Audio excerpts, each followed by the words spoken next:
రాష్ట్రపతి Draupadi Murmu ప్రసంగంతో parliament 2026-27 budget సమావేశాలు ప్రారంభమయ్యాయి. లోక్సభ, రాజ్యసభ సంయుక్త సమావేశాన్ని ఉద్దేశించి రాష్ట్రపతి ప్రసంగిస్తూ ప్రభుత్వ ప్రాధాన్యతలు, విజయాలు, భవిష్యత్ దిశను స్పష్టంగా చెప్పారు. సామాజిక న్యాయానికి కేంద్ర ప్రభుత్వం పూర్తిగా కట్టుబడి ఉందని ద్రౌపది ముర్ము పేర్కొన్నారు. నేడు దేశంలోని దాదాపు 95 కోట్ల మంది పౌరులు సామాజిక భద్రతా పథకాల ప్రయోజనాలను పొందుతున్నారని ఆమె అన్నారు.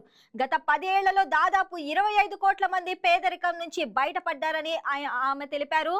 మూడో దఫా ప్రభుత్వంలో పేదలకు మరింత సాధికారత కల్పించేందుకు ప్రత్యేక దృష్టి సారిస్తుందని రాష్ట్రపతి తెలిపారు.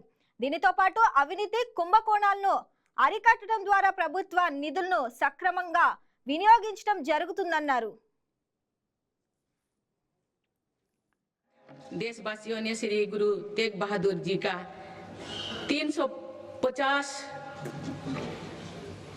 शहीद दिवस पर्व पूरी श्रद्धा के साथ मनाया। भगवान बिरसा मुंडा के 150 जन्म जयंती वर्ष के दौरान देश ने उन्हें श्रद्धांजलि दी और आदिवासी समाज के योगदान को याद किया। सरदार पटेल की 150वीं जन्म जयंती से जुड़े आयोजन ने एक भारत श्रेष्ठ भारत के भाव को मजबूत दी।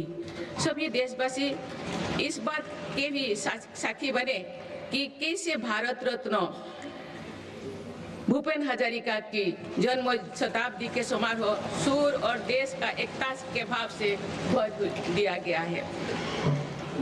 जब देशवासी अतीत के ऐसे महान पड़ावों और अपने पूर्वजों के महान योगदान को याद करते हैं तो नई पीढ़ी के प्रेरणा मिलती है। ये प्रेरणा विकसित भारत के और हमारी यात्रा। ఈ వీడియో మీకు నచ్చినట్లయితే లైక్ కొట్టి షేర్ చేసి మా వైకే టీవీ ఛానల్ ని సబ్స్క్రైబ్ చేయండి।